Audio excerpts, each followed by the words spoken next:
Our relationships are currency. We need to honor them, invest in them, and start measuring our ROR, or return on relationship. But how do we do this? Our special guest will share some real world practical ideas that will help you maximize your relationships effectively and efficiently.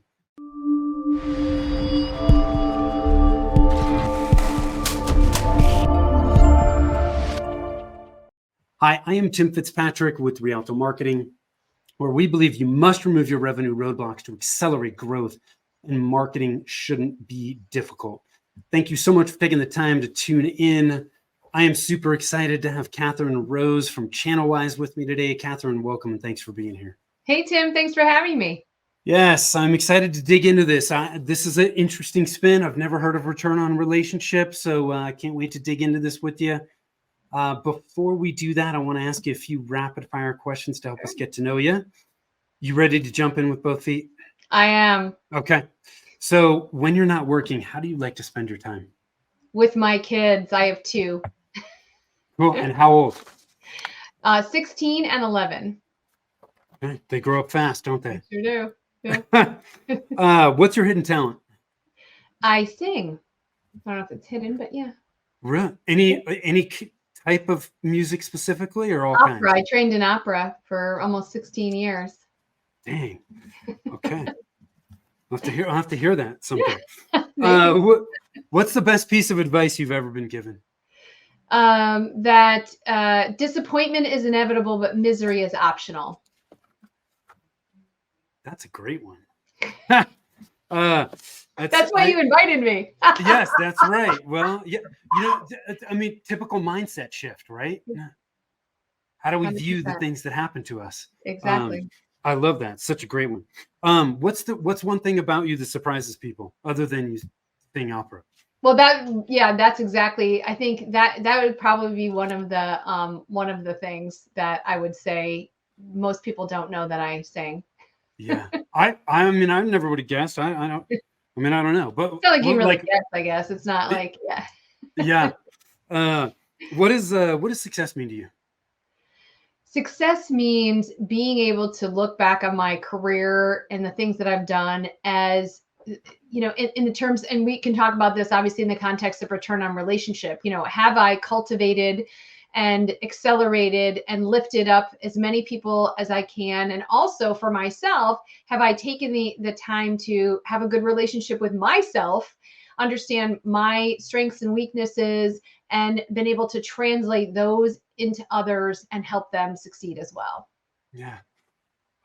That relationship with ourselves is one that's so easy to overlook, isn't it? Yeah. It sure is. Where's your happy place? I love the ocean. Yeah. Any ocean in particular? I love Rhode Island. Actually, I love the Narragansett area. We used to go there, and Block Island as well in Rhode Island. Yeah. But all the, I live in New England. I've grown up in New England, so I really do like the beaches here. It's not as clear water as you have in like some different areas, but it's just a different, it's just a different feel. But this time of year, especially, I mean, it's getting a little colder, but typically I like the spring and the fall because it's just crisp enough, and you probably wouldn't want to go dive into that water. Yeah. There's not a lot of crowds, and it's just calming. Yeah. I have a lot of relatives on the Cape, especially like in Provincetown, Orleans, Brewster, but also went to Block Island. God, how many years ago was that? It was a while ago now, but super cool. It's a great place. Yeah. Yeah, super cool. What qualities do you value in the people you spend time with? I think, the positivity, it's really important. You don't want to hang around with a whole bunch of negative people. Others who have that same mission, who want to help each other, want to lift each other up. I like to surround myself with people who are smarter, than I am. I'm always learning from the people. So if you look at my network, I mean, I have folks that are in, in younger generations, but are like really super bright up and comers. And I just like surrounding myself with them. And then I have CEOs, and I have, different folks that, that really just lend themselves to this incredible environment of learning. A friend of mine, she used to say she's a learn it all. And I love that saying that, I'm always trying to learn different things from people. I'm seriously going to steal that. Learn it all. I've never, that fits me well. Never done learning. I love to, like, having a diverse network allows you to learn so many different things, right? Because people at varying levels, but gosh, a lot of people overlook, hey, the people that are earlier in their career rather than later, like especially when you're later, man, sometimes we just don't see things that younger people see. And so having visibility to that, I think is a huge, huge advantage. It is. Yeah. Tell us more about what you're doing at channelWise. So channelWise was born on the fact that we really want to democratize access to information. So one of the challenges, particularly in the channel, I was on I started in telecom, I did AV channel for a while. So I've kind of run the gamut, VARs, now MSPs, and even still like solution providers in general. And what I found over the years is that, they all have a lot of the same problems. They're small businesses at the end of the day, generating a good amount of revenue, but they still have those small business challenges, finance, marketing, sales, all those kinds of things. And there's plenty of resources out there. They're very passive. Come read my book, take my class. But it's like, if you just want to go farther faster, picking up the phone and calling somebody. But I mean, could you go to a show and maybe get 5 minutes with the speaker at the end of the thing? Sure, maybe. Could you, reach out to Tim on LinkedIn and maybe you'll take my call? Maybe, if you check your other inbox.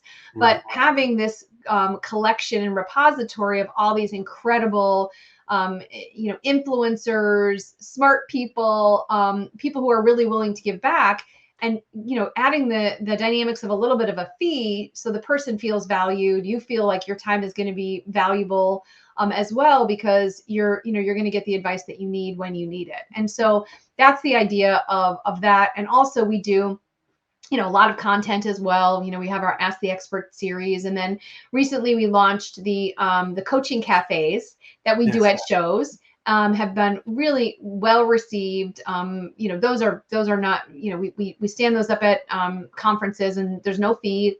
Partner, even vendors can come in and integrate and interface with our experts and get the information that they need about their businesses. So really the idea of, getting the advice you need when you need it, resources and education, in a practical, tactical kind of way. That's what we're all about.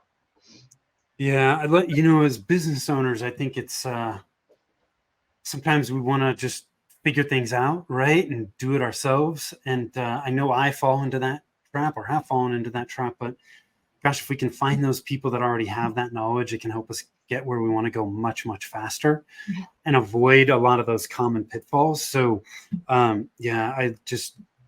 channelWise is doing such great stuff. So hopefully people just continue to take advantage of that, because we don't need to suffer in silence, right? 100%. Yes. So let's dig into the concept of ROR, or return on relationship. So can you just first off define this concept for us? So this is a concept that my friend Ted Rubin, and my co-author of the book Return on Relationship, we kind of pioneered this idea of the fact it really was born out of the idea when social media first started, and I was actually around for that. There was a lot of pressure, and there still is in some ways today, to how many followers do I have, how many likers do I have, all those kinds of things. And the idea is that we, even back then, we were saying we have to stop measuring our effectiveness, our the ROI, so to speak, of these networks on these metrics that mean nothing. I mean, I could pay someone to give me 10,000 followers on YouTube, quite frankly, right? So the idea is like, how are we actually then taking those relationships, following them to the next level, making sure that we're constantly communicating, commenting on other people's posts, and really making them more of a relationship to make ourselves, our companies, more successful, right? Because nobody wants to feel like they like your post and then it just goes into nowhere. Or if somebody comments on one of my posts, I make sure that I thank them for that comment, or I'm just constantly doing that, because the idea is that the relationships are always two-way streets. Right. So how are we putting our messaging out there, and how are we responding back when people are responding to us?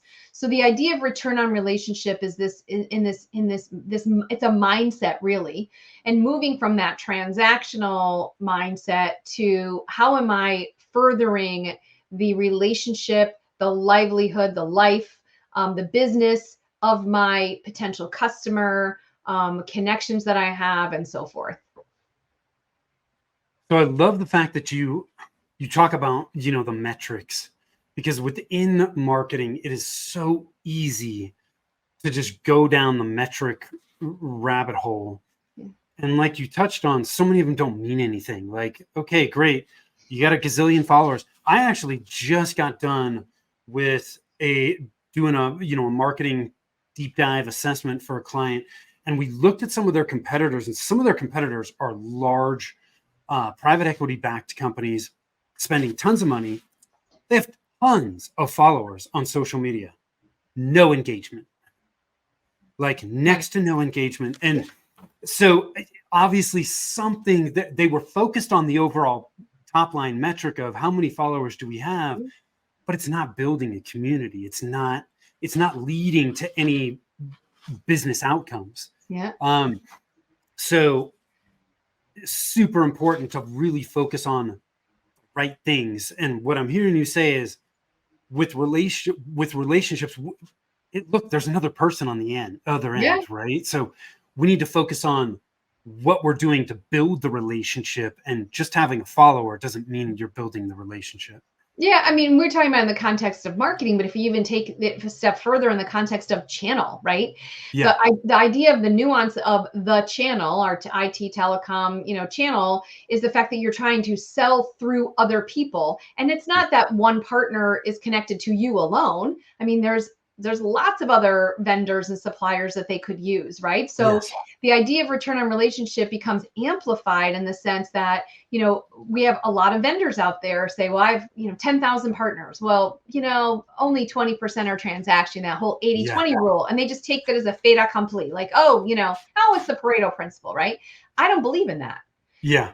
I don't want, that the 80% of the people who aren't transacting are drag on my resources. Because if I have to spend 1 minute of time thinking about them, I'm not focusing on those 20% who are, right? Yeah. So if I really believe that I have these right fit partners or whatever, what am I doing to continuously, enable, engage, enhance the relationship that I have with them so that they continue to transact with me? So I'm not one of those people who takes that 80-20 rule as something that is just the cost of doing business. There's got to be a better way. And so if you're focused on the relationship and how you're nurturing it, feeding it, watering it, whatever you want to call it, then that person is going to want to return to you something. Yeah.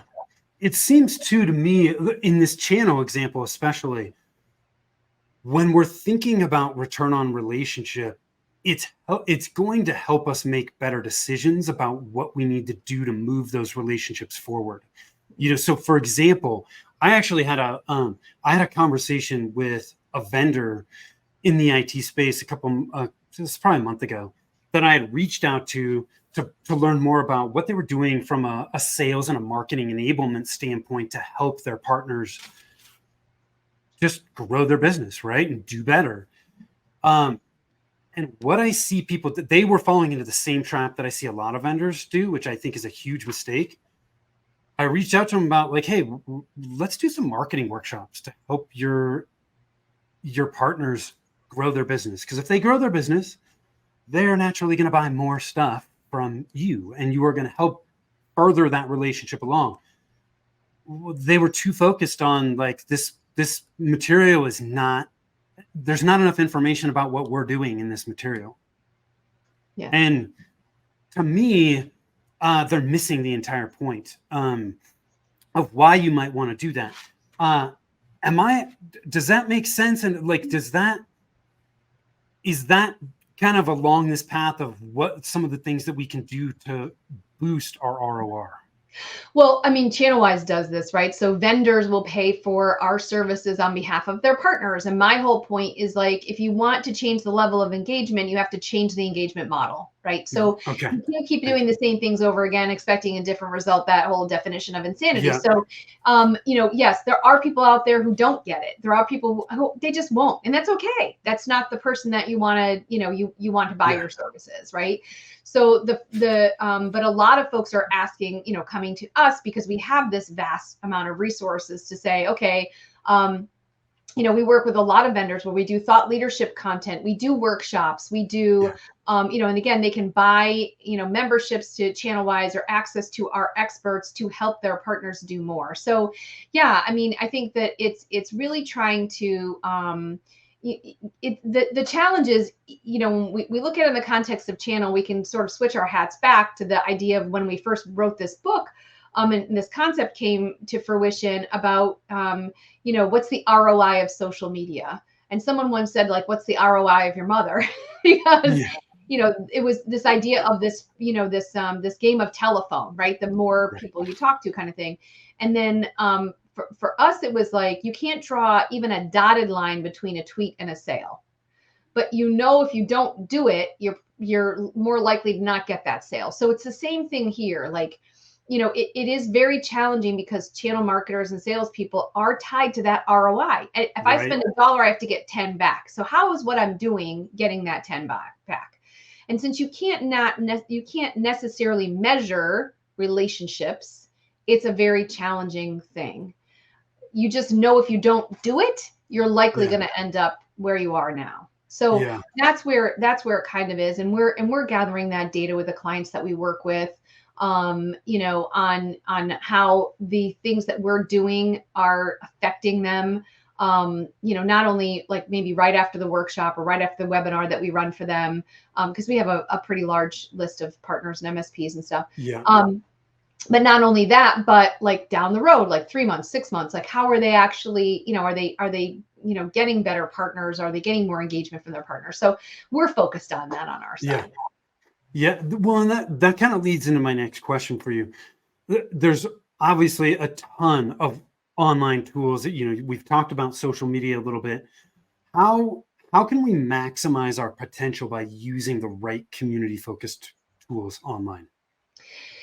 Well, I think it starts with, identifying that right fit customer, that right fit partner. Like who are these people? Where do they live online? So first, once you have that down, then what are the best tools that will allow me to communicate with these people, where they live, how they want to be communicated with? Because sometimes from a marketing standpoint, sometimes we have this the idea of we have all the answers. Well, sometimes it takes a little time to really dig through, like, how do these people want to hear from us? Is it email? Is it text message? Is it a WhatsApp group? Like I got invited to a WhatsApp group today. Like I don't personally like WhatsApp groups because it's constant buzzing of my phone, which drives me nuts. Some of the other folks in my network, kind of up and comers, a lot of them use Discord. So what, again, where does your market live and how do they want to be communicated with? So that's number one. Then number two, okay, let's figure out, now we know that those things, what's the best cadence? What are the best tools? How can we effectively get our messages out to the right people? And I think sometimes we just spend time doing too many things rather than doing the right things. Yeah. Thank you for answering it that way, because you just like support my entire thoughts on marketing. I want to pull this out to make sure people don't miss this. You said we need to start with who we're trying to serve, who we want to engage. On the marketing side, it's like our ideal clients. Who are those people? Everything from a marketing standpoint starts there. It's where everything is driven. And if we skip that, or we don't have as much of an understanding as we should, everything else down the line is completely out of alignment. Mm-hmm. And so whether I like Discord or WhatsApp or not, doesn't freaking matter. Doesn't If matter. my My ideal customer's there. clients are there and that's how they want to be engaged, then that's where I need to be. And And so, to be fair too, like, and maybe it's they want a phone call. Like we used to, so Ted and I used to say this all the time, like, you see this here? It's still yeah, valuable. Like, pick it up and use it. And yeah, I mean, like I call our experts all the time. I'll call our clients. I'm in constant communication because, I think that sometimes we try to automate relationships, and to a certain degree that there's obviously a need for it because of scalability and whatever. But at the end of the day, people do business with people. yeah, So you still need to have that kind of human interaction. People laugh all the time when I talk about the channel and I say that, there are literally hundreds of events in the channel. And they're like, you're still going to events? Yeah, it's a big thing. And yeah, so you have to be there and you have to be present. And, and again, that's how your client wants to be interacted with. yeah. So once we understand who they are and where they are and how they like to be interacted with, that's then going to dictate the tools that we choose to use Yes. and the frequency and how we actually reach out. Correct. A lot of small businesses, especially when they first start out, like they're just taking customers, like, so, and there's nothing wrong with that. You obviously have to pay the bills, you have to get to a certain thing, but you can still at least say, I want to focus on law firms in the New England area, whatever that is. And if you do take a customer over here because you need to do that to, to feed your family, well, that's what you do. But you're in the back of your mind, this is a temporary situation. I'm trying to get, I want to be the number one, partner, MSP, whatever it is for Yeah, these folks or vendors. Like I had a conversation with a vendor today and they were like, we want basically the long tail partner who focuses on the mom and pop shops. That's where we want to live. Awesome. Because we can help you get there. Right. But at least they know it. right. What I mean? Yeah, there's a lot that don't know it, right? Or they think they know it, but it's far too broad to be able to really hone in on it. What are some of the biggest mistakes you see people making with return on relationship? I think it's expecting something in return. I think that's oftentimes in relationships in general, right? All relationships are about expectations, right? Zig Ziglar famously said, you can have everything you want in life if you help enough other people get what they want. And, Yeah, I say that to some folks and that, it makes you sound like a doormat or whatever. No. But what it also is, and what it's not is saying like, I'm going to help you, Tim, and then I expect you to help me back. right. I just fully believe that if it's something that I can do for someone else, I do it. Like Yeah, that's just what it is. And over the years, that's one of the reasons I've been so successful is that I have connections from my banking days back in the day. I have connections from my AV, from the telecom, from yeah, everything. And now a lot of these things are coming to fruition because when I started my company, the banking connections, it still helped me try to find investors and but just knowing that, and sometimes it's not just they don't have to make a connection. They can just retweet my tweet or they can share my LinkedIn post or comment on it or whatever. But it's giving without that expectation of yeah, getting something back. I think that is really the biggest mistake because people are busy. And I think right. that, oftentimes people will suffer in silence and they'll be like, well, I helped Tim do so many things and how come he didn't help me? Well, maybe I didn't ask Tim. Tim's Right. not sitting around thinking all day like, gee, I wonder what Kathryn's doing. Now, I am one of those people that do. Like I drove down the road the other day. I was dropping my son off from school and there was a billboard and it reminded me of somebody I hadn't talked to in a while. I was like, oh my God, that was a funny saying on this billboard. How you doing? You know what I mean? Because Yeah, I hadn't talked to them in a while. Or, if I'm talking to you and you mention, something that you're doing, I'm like, maybe you should connect with so-and-so because that's just who I am, but not everyone's like that. And so, yeah, I think that's what the expectation, you have to remove the expectation of if we are in, this relationship, then you have to, in order to be in my sphere, you have to give back. Like that's not how it works. The other thing I think a lot of people struggle with this, I know I struggle with this too, is building relationships takes time, right? Like you can't manufacture it. How do you know whether to continue to investing time in that relationship or whether it's time to move on to another relationship?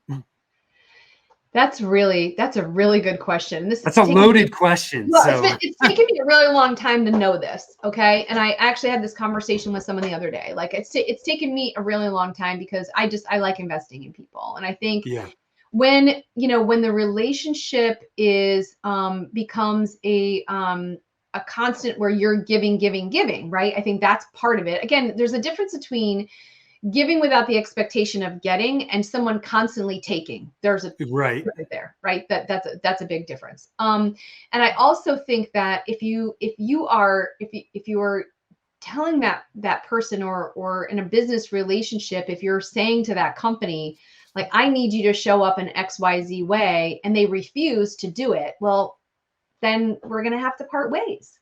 Yeah.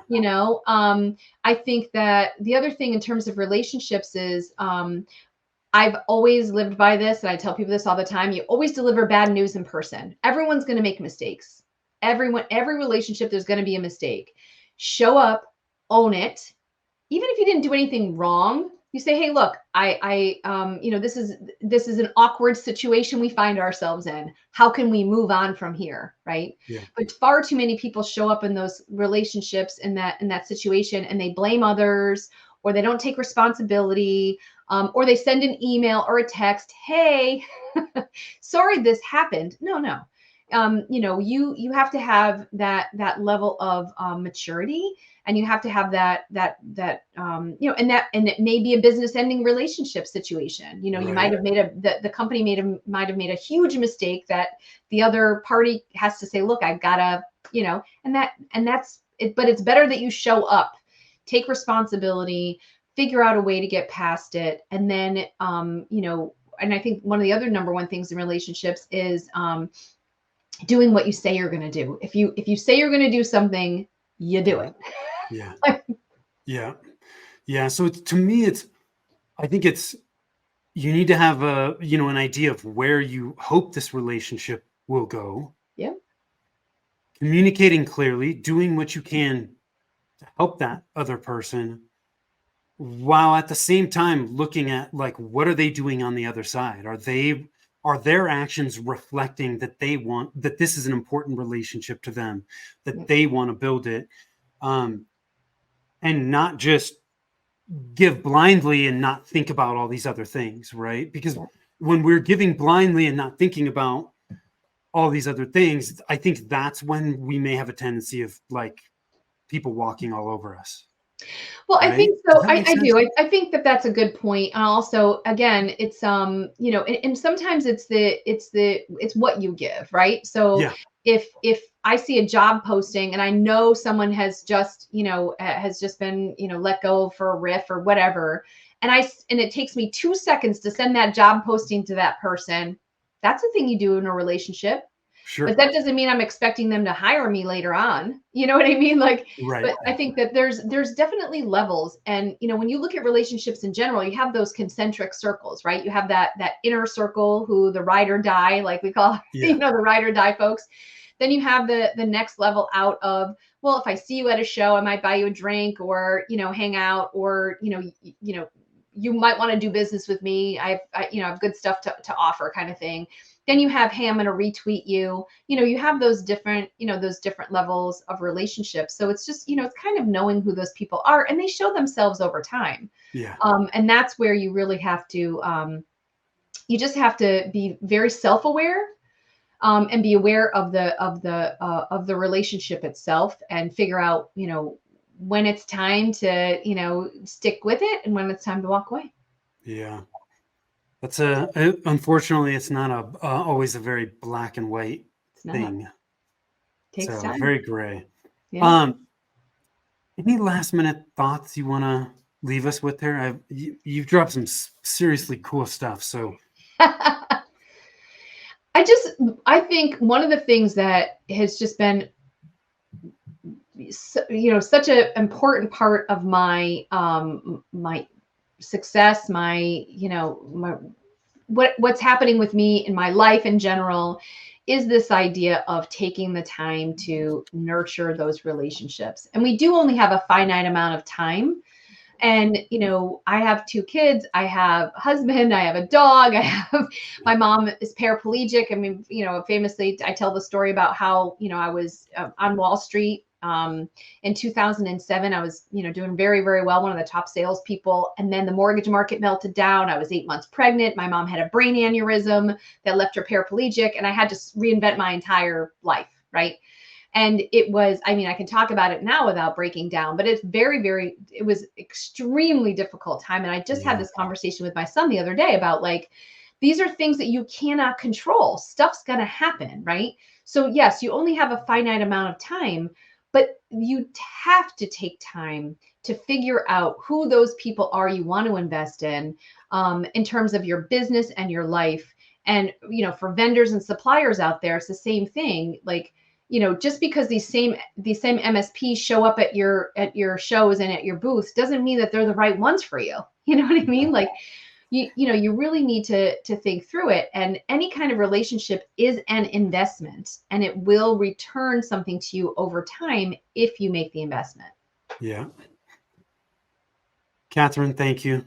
I've Thank enjoyed you. this conversation. Where can people learn more about you? Well, you can go to channelWise.com. You can, go onto my LinkedIn profile, and connect with me on LinkedIn.